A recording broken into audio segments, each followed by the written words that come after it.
السلام علیکم بچوں، آج میں آپ کو امام زین العابدین علیہ السلام کی سٹوری سناؤں گا۔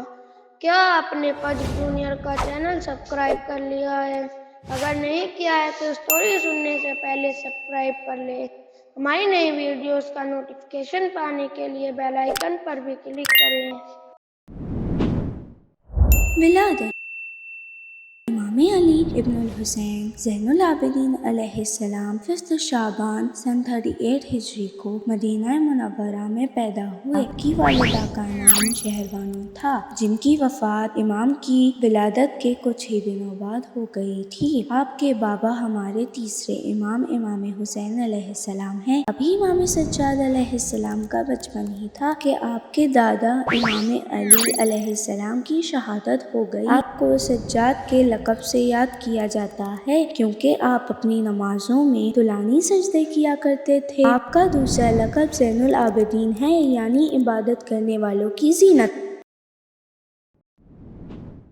کربلا امام حسین العابدین کربلا کے واقعے میں بیمار تھے، جس وجہ سے آپ جنگ میں شرکت نہیں کر سکے۔ آپ کی اس بیماری میں اللہ کی مصلحت تھی کہ آپ زندہ رہیں تاکہ امام حسین علیہ السلام کے بعد آپ ذمہ داری سنبھال سکیں۔ بنی امیہ کی حکومت۔ امام سجاد علیہ السلام کی زندگی میں بنی امیہ کی حکومت کا دور تھا۔ امام سجاد نے معاویہ، یزید اور بنی امیہ کے دوسرے بادشاہوں کے ظلم و ستم کا سامنا کیا۔ امام زین العابدین علیہ السلام اپنے خطبوں کے ذریعے لوگوں کو اپنے زمانے کے حالات سے آگاہ کیا کرتے تھے۔ امام حسین علیہ السلام کی شہادت کے بعد امام زین العابدین علیہ السلام نے اپنے بابا کی راہ کو جاری رکھا اور لوگوں کو خالص اسلام سکھایا اور ظلم و ستم سے مقابلہ کرنے کے طریقوں سے آشنا کیا۔ امام سجاد علیہ السلام اور جناب زینب سلام اللہ علیہا کربلا کے واقعے کے بعد جب قافلہ کوفہ پہنچا تو وہاں کے گورنر ابن زیاد نے امام سجاد علیہ السلام کو قیدیوں کے قافلے میں دیکھ کر امام کو قتل کرنا چاہا۔ تبھی حضرت زینب سلام اللہ علیہا امام کی حفاظت کے لیے آگے بڑھی اور اس سے کہا کہ اگر تو ان کو قتل کرنا چاہتا ہے تو پہلے مجھے قتل کر۔ جناب زینب سلام اللہ علیہا کی یہ بات سن کر اس نے امام کو قتل کرنے کا ارادہ ترک کر دیا۔ ابن زیاد چاہتا تھا کہ امام حسین علیہ السلام کے جانشین کو قتل کر دے، لیکن اللہ کی مرضی یہ تھی کہ امام زندہ رہیں تاکہ واقعہ کربلا کو لوگوں تک پہنچا سکیں۔ پیارے جونیئرز، کیا آپ کو پتہ ہے اس کلپ کے ڈسکرپشن میں ایک ورک شیٹ ہے جس میں کئی سوالات ہیں اور ان سب سوالوں کے جواب اسی کلپ میں موجود ہیں۔ آپ لوگ اس کلپ کو سن کر سوالوں کے جواب لکھ سکتے ہیں۔ پتہ ہے ہر سوال کے جواب دینے پر آپ کو ایک پوائنٹ ملے گا اور سیریز کے ختم ہونے پر جس کے پوائنٹ سب سے زیادہ ہوں گے اس کو فجر جونیئر کی طرف سے انعام ملے گا۔ معصومین سیریز کے سبھی کلپس کے اندر یہ ورک شیٹ موجود ہے اور انشاءاللہ آگے آنے والے پروگرامز میں بھی فجر جونیئر ورک شیٹس کو پیش کرے گا۔ قیدیوں کا شام پہنچنا۔ ابن زیاد نے امام سجاد کو دوسرے قیدیوں کے ساتھ شام کی طرف یزید کے دربار میں حاضر ہونے کے لیے بھیج دیا۔ شام میں بہت سارے لوگ قیدیوں کا تماشا دیکھنے کے لیے جمع ہوئے تھے، لیکن امام سجاد اور جناب زینب نے کربلا کے سارے واقعات سے انہیں آگاہ کیا۔ امام نے فرمایا، اے لوگو، یہ قیدی رسول اللہ کی اولاد اور ان کے اہل بیت ہیں۔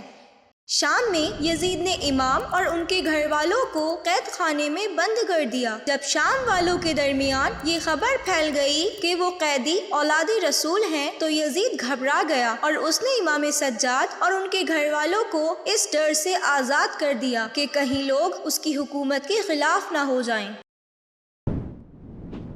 کربلا واپسی۔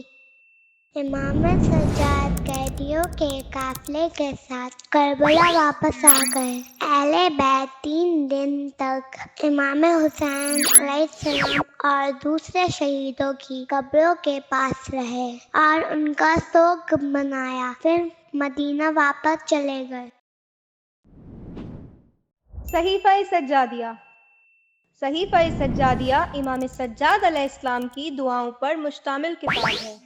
دعاؤں کے ذریعے سے امام سجاد علیہ السلام نے لوگوں کو زندگی جینے کا طریقہ سکھایا۔ ان دعاؤں میں انسان کی زندگی کے مختلف پہلوؤں کی طرف توجہ دی گئی ہے۔ یہ ایسا نایاب اور قیمتی تحفہ ہے جو ہم پر اللہ کی رحمتوں کے دروازے کھولتا ہے۔ تعلیم و تربیت۔ امام تعلیم و تربیت کو بہت اہمیت دیتے تھے۔ آپ اپنے غلاموں کو بھی علوم اہل بیت کی تعلیم دے کر راہ خدا میں آزاد کر دیتے تھے۔ آپ خود بھی ہمیشہ تلاوت قرآن کیا کرتے تھے اور دوسروں کو بھی قرآن پڑھنے اور پڑھانے کی بہت زیادہ تاکید کرتے تھے۔ سخاوت۔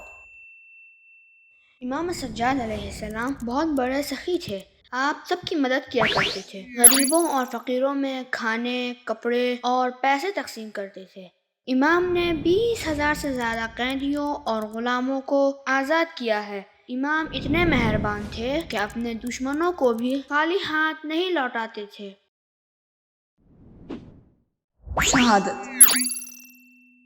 امام سجاد کو 25 محرم 95 ہجری میں ولید نامی حاکم کے حکم سے زہر دے کر شہید کر دیا گیا۔ آپ کو جنت البقیع میں دفن کیا گیا۔ سبق: ہمیں ظلم و ستم کا مقابلہ کرنے سے نہیں گھبرانا چاہیے، اس سے مقابلے کے نئے طریقے تلاش کرنے چاہیے۔ جس طرح امام سجاد نے بظاہر کوئی جنگ نہیں کی، لیکن اپنے خطبوں اور دعاؤں کے ذریعے ظلم کی بنیادوں کو ہلا دیا۔